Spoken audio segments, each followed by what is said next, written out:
नमस्कार, सलाम, आदाब एवं प्रणाम सभी दोस्तों को एक बार फिर से हम अपने निराला इंग्लिश लाइजियम के इस चैनल से जोड़ रहे हैं। बहुत ही महत्वपूर्ण प्रश्नों को लेकर हम अपने पिछले वीडियो के अगले सीरीज में आगे बढ़ रहे हैं। पिछले वीडियो में आप लोगों ने देखा होगा कि मैंने 60 तक क्वेश्चंस को जो बिहार बोर्ड के द्वारा आईएससी वाले और कॉमर्स वाले के लिए जो जारी किया गया है मॉडल सेट, उनको सॉल्व कर दिया था। अब आज की इस वीडियो में आप आगे के सफ़र में देखिए, ये सभी प्रश्न रेनबो से लिए गए हैं या नहीं तो हमारे स्टोरी ऑफ इंग्लिश से लिए गए हैं।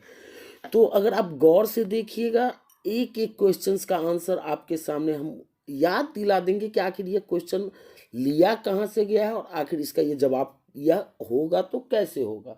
बस इत्मीनान से इसको सुनिए और आप अपने आप पर भरोसा रखिए कि आप आसानी से परीक्षा में इन प्रश्नों का जवाब दे सकते हैं। तो दोस्तों, हमारा पहला प्रश्न है यहाँ पे 61 नंबर पर कि some of the immediate and brilliant results of modern inventions. आप देख रहे हैं, यहाँ पर गौर से देखिए कि some of the immediate and brilliant results of modern inventions are too maddening to resist is from. यानी कि आधुनिक आविष्कारों का कुछ इतना मतलब तुरंत और शीघ्र और शानदार नतीजे देखने को मिले हैं कि चौंका देता है और उससे हम बच भी नहीं सकते हैं। मालूम है ये बात जो है किसने बोला था? तो मैं आपको याद दिलाना चाहूँगा कि ये लाइन जो है इंडियन सिविलाइजेशन एंड कल्चर से है और महात्मा गांधी यह बात बोलते हुए नजर आते हैं कि विज्ञान बहुत आगे निकल चुका है और उसकी कुछ ऐसी इन्वेंशंस है जो मतलब चौंका देती है। मतलब यकीन नहीं हो पाता है कि विज्ञान ऐसे आविष्कार कर लिए हैं। आप आगे देखिए, यहाँ पे कह रहा है कि आई कैन ओनली 62 नंबर पर गौर कीजिएगा दोस्तों कि I can only assure you that I enter this office in spirit of prayerful humanity. मैं आपको भरोसा दिला सकता हूँ कि मैं जिस पद पर आई एंटर दिस ऑफिस, मैं जिस पद पर आसीन हुआ हूँ वहाँ बिल्कुल एक भरोसा और प्रार्थना वाले मतलब हृदय के साथ, जिसमें हम मानवता का मतलब पूरी तरीके से मानवता का जो है ना और उसमें टोटल डेडिकेशन करते नजर आएंगे। यानी कि मानवता का पालन करते हुए टोटल डेडिकेशन, यानी कि संपूर्ण त्याग हम इस पद पर अपने आप को दे पाएंगे, वो अपने लोगों से भरोसा दिलाता है। तो याद कीजिए ये लाइन है कहाँ से। तो हम इधर उधर न भटके, हम सीधा भारत इज माई होम को टिक आउट करेंगे कि डॉक्टर जाकिर हुसैन जब राष्ट्रपति पद के रूप में जो शपथ लेते हैं, शपथ ग्रहण समारोह में शपथ लेते समय वो इस बात को बोलते हैं कि मैं इस पद पर पूरे मतलब त्याग और समर्पण के साथ आऊँगा। चलिए अगला देखिए, 63 नंबर के प्रश्न में आइए। कह रहा है कि Nanu Kaka was coming to Delhi. नानू काका दिल्ली जो आ रहे होते हैं वो किस उद्देश्य से आ रहे होते हैं? तो दोस्तों, आपको याद होगा कि Nanu Kaka was coming to Delhi to see some minister. Nanu Kaka was coming to Delhi to see some ministers. बहुत ही वीवीआई क्वेश्चंस है कि वह कुछ मंत्रियों से मिलने के लिए, ये आप गौर से देखिए, शुरू में ही लाइन है कि नानू काका का दिल्ली आने का जो मकसद होता है मंत्री से मिलना होता है। इसमें हम दूसरा चीज कोई भी ऑप्शन को टिक आउट नहीं करेंगे। 64 नंबर पर आइए, the condition of the नेग्रोज। 64 number पर आइए कि the condition of the नेग्रोज was dash. यानी कि ये हमारे जो मार्टिन लूथर किंग जूनियर हैं उनके अनुसार कि ये जो अलाबामा में रहने वाले या अमेरिका में रहने वाले जो काले लोग हैं, काले अमेरिकन वासी, उसकी हालात कैसी थी। आप किताब को पढ़िए, फुल्ली आपको समझ में आ जाएगा। उसकी हालात अपेलिंग थी, यानी कि दयनीय थी या दर्दनाक थी। रिफ्रेशिंग माने तो होता है तरोताज़ा, जो नहीं होगा। कंफर्टिंग माने होता है विलासिता, या हैप्पी बिल्कुल नहीं। अमेरिका में रहने वाले काले अमेरिकन वासियों की हालात बहुत दयनीय थी, यानी सरकार के द्वारा जो है या गोरे लोगों के द्वारा उसकी उपेक्षा की जा रही थी या उनके साथ जो है गलत व्यवहार किया जा रहा था। तो 65 नंबर की ओर चलते हैं और देखते हैं कि आखिर 65 नंबर में क्या कह रहा है कि the dash must have made life much pleasanter and more secure.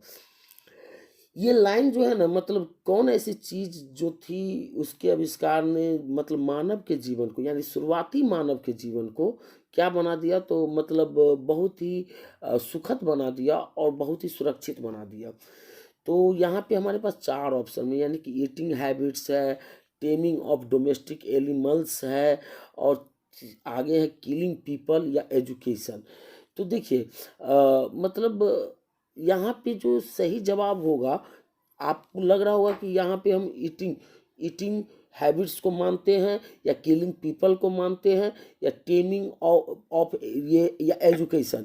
लेकिन आपको मालूम है कि हमारे बुक के हिसाब से, हमारे किताब के हिसाब से, ये जो है ना ideas that have help Mankind, उसमें सही जवाब होगा कि ये जो जानवरों का पालतू बनाना जो था, वो जीवन को काफ़ी सुखद बनाया और सिक्योर। हालांकि एजुकेशन के बारे में हमारा सही मतलब विकल्प इसलिए नहीं हो सकता है क्योंकि एजुकेशन की दुनिया में प्रारंभिक मानव बहुत बाद में आए हैं, और खाने की आदत से हमारा जीवन जो है खूब सुखद बना, ऐसा भी नहीं है, और लोगों के मारने से सुखद बना। तो ये हो जाएगा हमारा कट, ये भी कट। हमारा सही जवाब होगा टेमिंग ऑफ डोमेस्टिक एनिमल्स। हम आगे बढ़ते हुए 66 नंबर की ओर चलते हैं, और कह रहा है कि as soon as he woke the next morning he would open the tin. अच्छा, टीन से याद आया, और एंड एग्जामिन द गार्ड।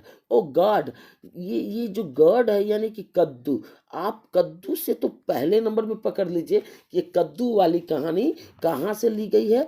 तो ये है द आर्टिस्ट, यानी कि ये द आर्टिस्ट यानी सीगा नोया का जो लिखा हुआ, जो हमारा जो एक बहुत ही कहते हैं ना सेंसेटिव शॉर्ट स्टोरी है, जिसमें मतलब यह दिखलाया गया है कि कैसे दुनिया एक किसी टैलेंटेड बच्चे के टैलेंट को समाप्त कर देती है। यानी सेबई जैसे, Sebai is the leading character of this car, और कह रहा है कि जैसे ही वह सुबह में उठता था ना, हालांकि कद्दू को पॉलिश करता था, ये सब करता था ना, और सबसे पहले आँख खोलते ही, कुछ लोग तो मान लिया जाए कि लेबोरेटरी की तरफ जाते हैं, यानी कि शौचालय की तरफ जाते हैं, सुबह उठने के बाद क्या करते हैं, शौचालय की तरफ जाते हैं। लेकिन ये बेहुदा लड़का क्या करता था, सीधा चला आता था वो टीन में जो कद्दू को रात में जो रख देता था ना, उसकी तरफ आ जाता था और चेक करता था कद्दू का, तब जाकर ये संतुष्ट होता था। यानी द अर्थ का लाइन तो बिल्कुल नहीं है, how free is the press का भी नहीं लाइन है, और मैरिज प्रपोजल का भी लाइन नहीं है, ये है द आर्टिस्ट का लाइन। हम आगे बढ़ते हुए यहाँ पर 67 नंबर में आते, कहते हैं इन मेरी ट्रेडिशनल सोसाइटी। हमारे बहुत, जैसे ही ट्रेडिशनल सोसाइटीज का बात हो ना बच्चों, तो आप समझ जाना कि ये जो क्वेश्चन है वो लिया गया है अ चाइल्ड इज बॉर्न से। यानी कि कह रहा है कि बहुत सारे हमारे परंपरागत समाजों में, हमारे गांव घर के समाजों में, the relationship between dash, the relationship between dash, यानी कि ये जो रिश्ता है किसका, तो मैं यहाँ पे कह रहा हूँ कि the relationship between dash is more important then between husband and wife. देखिए, शादी के समय जो हस्बैंड एंड वाइफ का जो रिश्ता जो मधुर होता है ना, वो ठीक रहता है, लेकिन एगो दूगो धिया पुता अगर घर में आ जाता है, बच्चे आ जाते हैं, तो याद रखिए उसी उसी औरत का जो रिलेशन है वो अपने बच्चे से ज़्यादा अटैचमेंट हो जाता है। तो इसीलिए हम यूँ कह सकते हैं कि यानी हस्बैंड से ज़्यादा वो केयर जो है वो अपने बच्चे का करने लगता है। इसीलिए परंपरागत समाजों में जो रिश्ता है, the relation between mother and child, इसकी तुलना कोई भी रिश्ता नहीं कर सकता। हस्बैंड एंड वाइफ के रिश्ता से भी यह ज़्यादा इम्पोर्टेंट होता है। आगे बढ़ते हुए हम आपको चलते हैं 68 में। 68 में लिया गया है how free is the press से क्वेश्चन, और कह रहा है द सेकेंड चीफ वीपन या chief source of a newspaper revenue is the. देखिए, फर्स्ट जो है यानी कि किसी भी अखबार का जो मुख्य स्रोत है, मतलब आमदनी का, आय का, रेवेन्यू प्राप्त करने का, वो तो होता है एडवर्टाइजमेंट। लेकिन सेकेंड जो होता है, सेकेंड, फर्स्ट होता है एडवर्टाइजमेंट, और सेकेंड होता है wealth of the owner.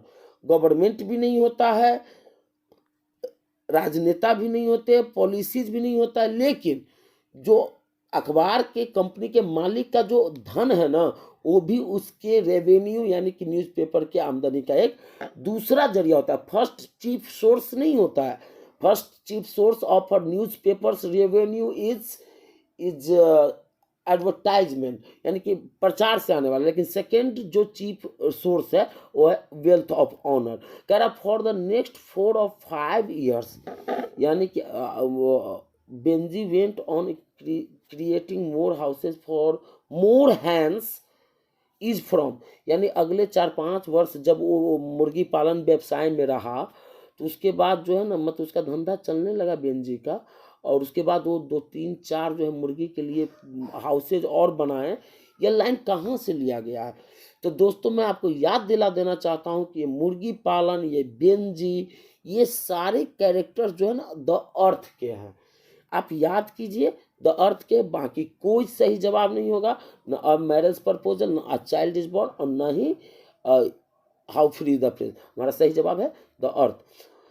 70 number पर आते हुए मुझे खुशी होती है, Indians are by nature dash. अब देखिए ये प्रश्न जो है वो है ideas that have help mankind से, कि भारतीय जो होते हैं ना वो स्वभाव से ही मतलब स्टूपिड बेवकूफ़ होते हैं, कि टिमिड होते हैं, कि ईर्ष्यालु होते, कुछ नहीं दोस्तों, भारतीय स्वभाव से धार्मिक होते हैं, रिलीजियस माइंडेड होते हैं। हम आगे बढ़ते हैं और आपको जो है 71 नंबर पर ले चलते हैं, और ये जो है अ मैरिज प्रपोजल से लिया गया है। बहुत ही आसान सा प्रश्न आपके सामने डाल दिया गया है इस मॉडल पेपर में बिहार सरकार के द्वारा। 71 नंबर पर कह रहा है लोमोब इज, आप देख रहे होंगे स्क्रीन पर क्वेश्चन कि Lomov is a dash of Stefan Sevokov. दामाद तो बाद में बना है जी, वो चोबोकोव का, जो नटेलिया के पापा है ना स्टेफन चोबोकोव, तो चोबोकोव का कौन है लोमोब? तो भैया नेबर है, यानी पड़ोसी है। अब वहीं से लगा हुआ दूसरा 72 नंबर पर भी क्वेश्चन पढ़ ही लीजिए कि लोमोव शादी करना चाहता, लोमोव वांट्स टू मैरी, लेकिन किससे? जेसिका से, सुशांत से, फ्लोरेंस से, फ्लोरेंस तो करेक्टर है नहीं इसमें, या नटेलिया से। आपको याद आ रहा होगा बहुत ही कॉमेडी ड्रामा है दोस्तों, तो इसमें नटेलिया से लोमोव शादी करना चाहता है, यानी इसका सही जवाब होगा नटेलिया, है ना। हम 73 नंबर की ओर चलते हैं और कह रहा है कि एचिबेट्स जो है, एचिबेट्स याद कीजिए, work for some time as a dash. एचिबेट्स जो अर्थ को लिखे हैं, अर्थ जो हमारा शॉर्ट स्टोरी है, तो उसमें कह रहा है कि एचिबेट्स कुछ दिनों के लिए और भी कोई काम किया था। हाँ बिल्कुल मुझे याद है, आप किताब में देखिए, वह जर्नलिस्ट के रूप में काम किए थे, यानी कि पत्रकार के रूप में, नहीं डॉक्टर के रूप में, ना सिंगर के रूप में, ना एक्टर के रूप में। अब आइए हमारा फेवरेट क्वेश्चन है ये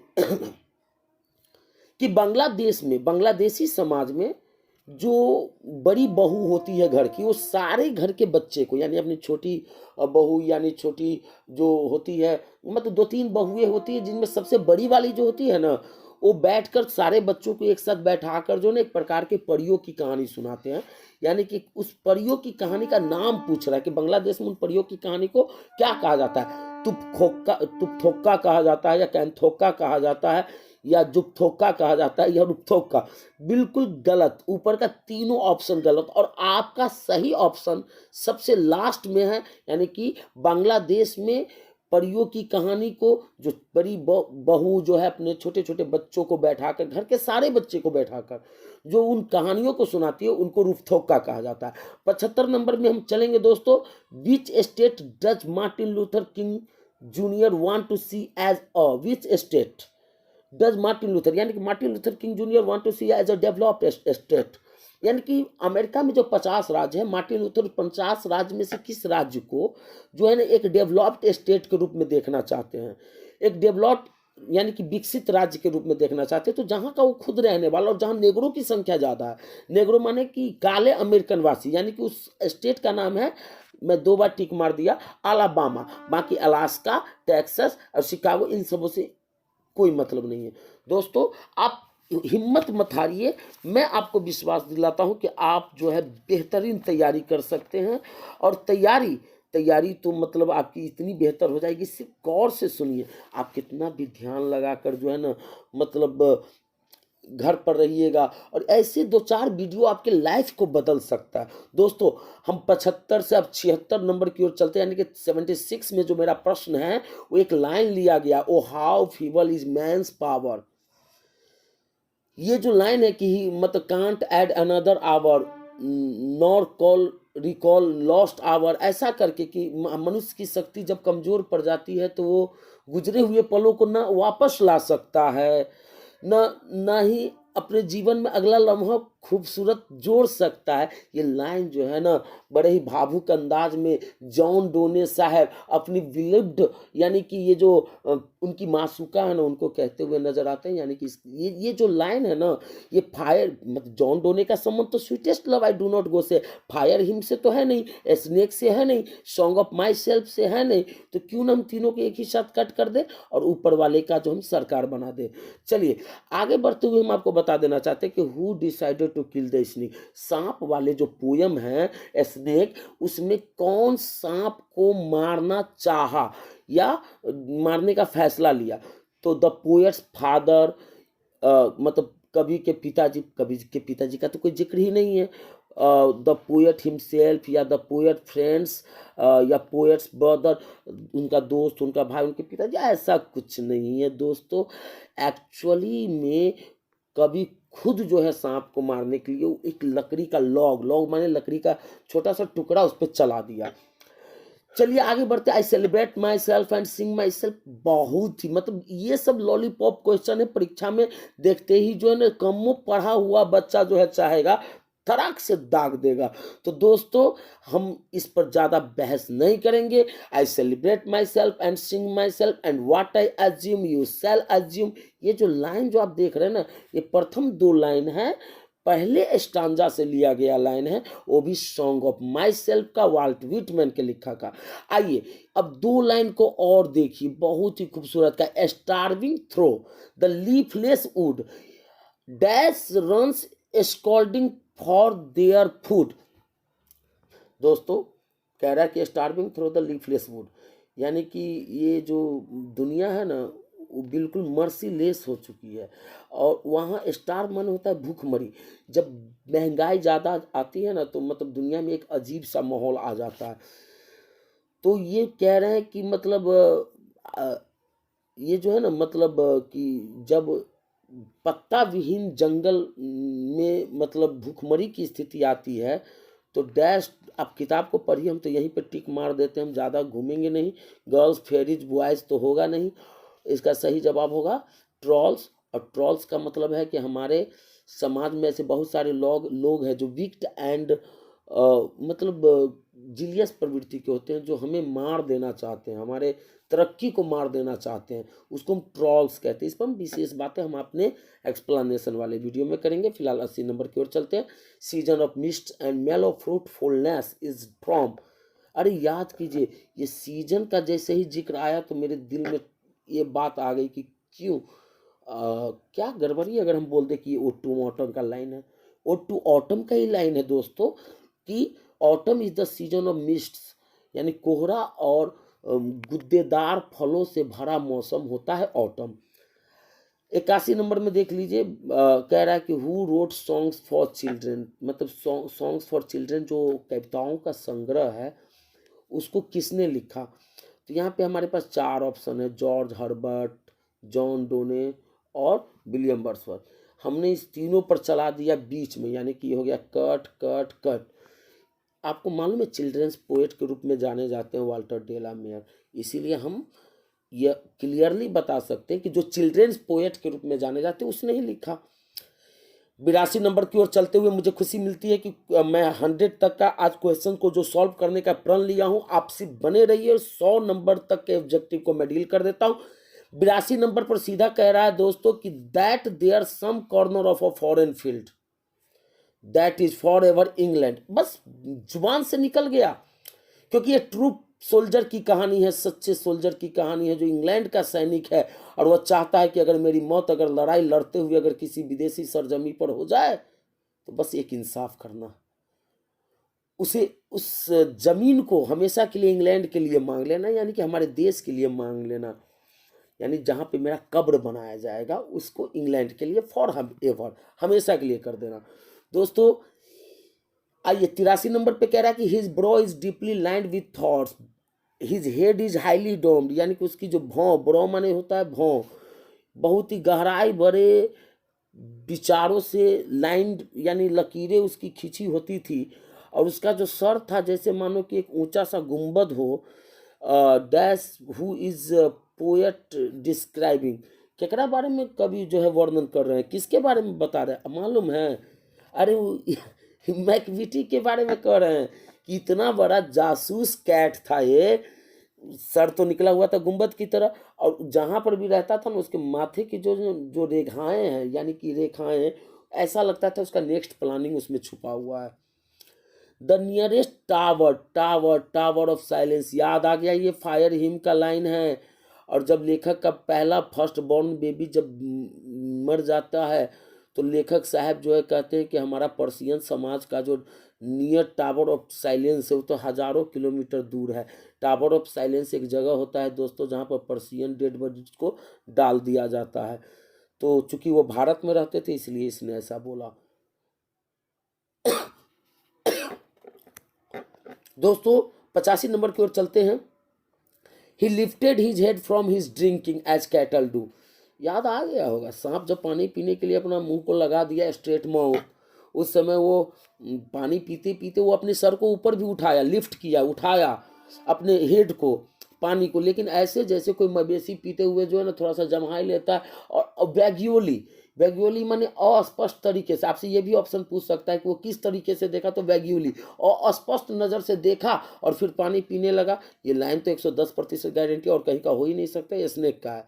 only saint knows how to sing has been compose by, ये किसने लिखा है तो मालूम है, only saint knows how to सिंग। आप देखिए माय ग्रैंड मदर्स हाउस में ये दिया हुआ है, ये कमला दास का लिखा हुआ ये बुक है, और इसको आप याद कर लेंगे।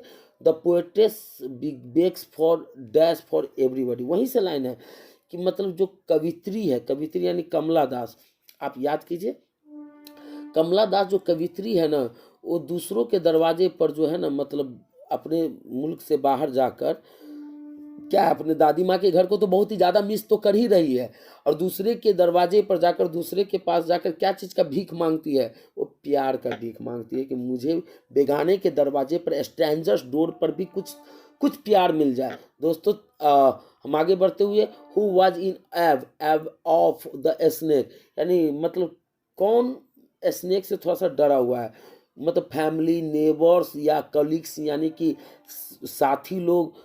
अरे कभी खुद जो है शुरू में ये होते हैं, यानी कि उनसे, हु वाज इन एब, यानी थोड़ा सा उस संकट में होता है, मुसीबत में होता है। बहुत ही अच्छा दोस्तों, 89 नंबर पर आ गए हम, बहुत ही बेहतरीन अंदाज में आगे बढ़ते हैं। थोड़ी ही देर में आपका जो है सारा सॉल्यूशन आपके सामने होगा। Dash is the master criminal, कुछ नहीं सोचिए, कुछ नहीं सोचिए, मैकविटी पर मार दीजिए। बहुत ही फेमस लाइन है, Macavity is the master criminal.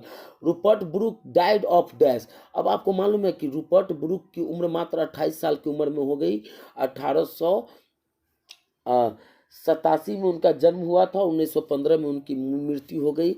अब ये किस बीमारी से मरे हैं, किस बीमारी से मरे हैं, मतलब दिल का दौरा पड़ने से मरे हैं, यानी हार्ट फेलियर होने से मरे हैं, या ब्रेन हैमरेज होने से मरे हैं, यानी या किडनी फेलियर होने से मरे हैं, या सेप्टिकेमिया नामक बीमारी से मरे हैं। तो आपको याद होगा कि ये सेप्टिकेमिया नामक बीमारी से मरे हैं। Septicaemia is a kind of blood poisonous disease, जिसमें हमारा ब्लड जो है ना बहुत ही मतलब विषैला हो जाता है और जिससे लोग मर जाते हैं, सेप्टिकेमिया। हालांकि रेयर डिजीज है, सबों को नहीं होती है। 91 नंबर पर आते हैं कि English belongs to the ancient dash family of language, यानी अंग्रेजी किस भाषा से बिलोंग करता है, इंडो पाकिस्तानी भाषा, या अमेरिकन इंडियन भाषा, या इंडो अरे ये सब इंडो पाकिस्तानी कहाँ से आएगा, पाकिस्तानी का तो यहाँ पर कोई जिक्र ही नहीं हो रहा है, अमेरिकन इंडियन भी नहीं होगा। हमारा सही जवाब होगा इंडो यूरोपियन फैमिली से इंग्लिश भाषा जो है ताल्लुकात रखता है, उन्हीं फैमिली का ये सदस्य कह सकते हैं हम उसको। चलिए 92 नंबर पर कह रहा है कि from 1150 onwards English begin to emerge as a language of dash, यानी कि 1150 ईस्वी के बाद से अंग्रेजी जो है उभर कर, इमर्ज माने होता है उभर कर आना शुरू किया। एक भाषा, किस चीज़ के भाषा के रूप में, डांस के भाषा के रूप में, या फिर म्यूजिक के भाषा के रूप में, पेंटिंग या साहित्य। बिल्कुल डांस, म्यूजिक और पेंटिंग का भाषा इंग्लिश नहीं था 1150 के बाद। अरे इस समय में क्या हुआ कि लिटरेचर अब निखर कर आगे आना शुरू किया, तो लिटरेचर हमारा सही जवाब भी होगा।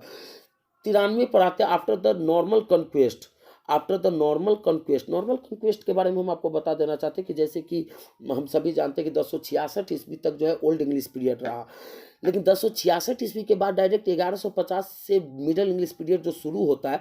कभी आप इसके बारे में सोचे हैं कि आखिर ये बीच का अवधि कहाँ गया? आपको मैं याद दिला देना चाहता हूँ या बता देना चाहता हूँ कि नॉर्मन कॉन्क्वेस्ट माने होता है जंग। तो ये जो नॉर्मन कॉन्क्वेस्ट जो है ना, इतिहास के पन्नों में फ्रांस ने आक्रमण किया था इंग्लैंड पे। फ्रांस और इंग्लैंड के जंग को जो है नॉर्मन कॉन्क्वेस्ट कहा गया है। और इसमें क्या हुआ था कि कुछ सालों के लिए फ्रेंच भाषा जो है, यानी फ्रांस ने आक्रमण किया था, फ्रांस की भाषा French became the language of Kings courts governance and education. यानी इंग्लैंड में मतलब राजा के दरबार का भाषा बन गया, राजा के दरबार का भाषा बन गया था कुछ दिनों के लिए, सरकार का भाषा बन गया था और शिक्षा का। कौन भाषा? आप गलत कर जाएंगे, मैं जो बता रहा हूँ वही जवाब ठोकिएगा। इसका सही जवाब होगा फ्रेंच। आगे बढ़ते हुए 94 नंबर पर आते हैं कि who wrote Piers the Ploughman. तो ये बहुत सारे पुस्तक का नाम और उनके ऑथर्स के नेम को भी याद कर लीजिएगा बच्चों, if you want to do conformly better in your examination hall. You should have to mug up few names of the authors and their books. Okay, now I am just going to tell you the name of the writer of this book, and this book Piers the Ploughman. एक बात और आपको बात बता दूं कि piers the Plowman जो है ना, मिडिल इंग्लिश पीरियड का बुक है और इसको लिखे हैं लैंगलैंड ने। चलिए, बहुत ही अच्छा। आगे बढ़ते हुए हम आगे चलते हैं कि who wrote King Lear, Othello, Macbeth, Julius Caesar, as you like it, है ना, द मर्चेंट ऑफ वेनिस। बहुत सारे ऐसे पुस्तक है जो एक ही बार में याद कर लीजिएगा। उसको लिखे हैं किसने? तो विलियम शेक्सपियर ने लिखे हैं। अब हम आगे बढ़ते हुए आपको इसके यानी कि 95 का जवाब अनडाउटेडली विलियम शेक्सपियर होगा। English is used as a second language in dash, यानी कि द्वितीयक भाषा के रूप में किस देश में जो है ना, मतलब हाल ही में अंग्रेजी को जो है ना, मतलब प्रयोग किया जाता है। सऊदी अरब में नो, फ्रांस में बिल्कुल नहीं, इराक में बिल्कुल नहीं। मालूम है इंडिया में अंग्रेजी का इस्तेमाल जमकर हो रहा है, इसीलिए दोस्तों सेकेंड लैंग्वेज के रूप में भारत में ये उभर कर सामने आ रहा है। Today dash English is recognised as world language. आज के समय में वर्ल्ड लैंग्वेज के रूप में कौन सी अंग्रेजी जो है रिकॉग्नाइज की जाती है? अब देखिए, हम ब्रिटिश इंग्लिश को कहेंगे, लेकिन नहीं, पूरे दुनिया में आज ज़्यादातर जो है अमेरिकन टोन का इस्तेमाल हो रहा है, इसलिए हमारा जवाब होगा अमेरिकन। बाकी कोई भी दूसरा, लैटिन तो खुद में एक भाषा है, स्कैंडिनेवियन जो है वो एक्चुअली में एंग्लो सेक्सन की भाषा। ये दोनों जवाब नहीं होगा। हमारा सही टिक आपके सामने स्क्रीन पर है। अब देखिए, paradise lost is a dash. तो मालूम होना चाहिए पैराडाइज लॉस्ट जो मिल्टन ने लिखा था, जॉन मिल्टन ने, ये मालूम है बहुत मोटी किताब है, बहुत मोटी। इतनी मोटी किताब है कि हम समझ सकते हैं कि एक महाकाव्य कहिए। तो महाकाव्य को अंग्रेजी में हम लोग कहते हैं एपिक, इसीलिए 98 का सही जवाब होगा एपिक। और 99 में कह रहा है कि R.N. टैगोर यानी रविन्द्रनाथ टैगोर इनमें से किस किताब को लिखे हैं? तो टैगोर साहब ने लिखे हैं गीतांजलि। लैमिया बिल्कुल नहीं। मैकबेथ तो शेक्सपियर का है, और सावित्री अरबिंदो घोष का। हमारा सही जवाब गीतांजलि जो है रविन्द्रनाथ टैगोर के द्वारा लिखा गया है। The expression Himalayan blunder is frequently used in. अरे वाह, मैं पहले बहुत ही यूज करता था हिमालयन ब्लेंडर अपने स्टूडेंट लाइफ में। हिमालयन ब्लंडर का मतलब होता है पहले तो ब्लंडर माने होता है बहुत बड़ी गलती, लेकिन बहुत बड़ी गलती में भी जो बहुत से भी बड़ा हो, हिमालय की तरह बड़ी गलती हो, is frequently use in dash English. इसको ज़्यादातर किस इंग्लिश में बोला जाता है? तो अनडाउटेडली अमेरिकन इंग्लिश का शब्द है हिमालयन ब्लंडर। दोस्तों, आप ईमानदारी से तैयारी कीजिए, और मैं एक बात से आपको बेखबर कर देना चाहता हूँ कि मतलब आप हालात से डरिए नहीं। मतलब हालात चाहे कैसी भी हो जनाब, धड़कनों में नशा सिर्फ जीत का होना चाहिए। आप ये ठान लीजिए कि मुझे कुछ करना है, मुझे मुझे बेहतर मार्क्स लाना है। ये जो 1 मंथ 2 मंथ्स का जो आखिरी जो प्रिपरेशन होता है ना, बिल्कुल बिल्कुल स्लॉग ओवर की तरह होता है। जो एक बॉलर भी अगर डिटरमाइंड होकर अगर क्रीज पर आता है ना, तो 10-12 रन प्रति ओवर 2-3 ओवर में बनाकर जो है ना, हारे हुए मैच को भी अपने पासे में ले आता है। तो दोस्तों, अभी भी बहुत वक्त है, आप जमकर तैयारी कीजिए। मेरे तरफ से आप सभी बच्चों को हार्टली कॉन्ग्रेचुलेशन है, हार्टली वेल विशिंग है कि आप जमकर तैयारी कीजिए। आज के लिए इतना ही। मैं फिर से मिलूंगा, अगले वीडियो का मेरा इंतजार कीजिएगा। तब तक के लिए धन्यवाद।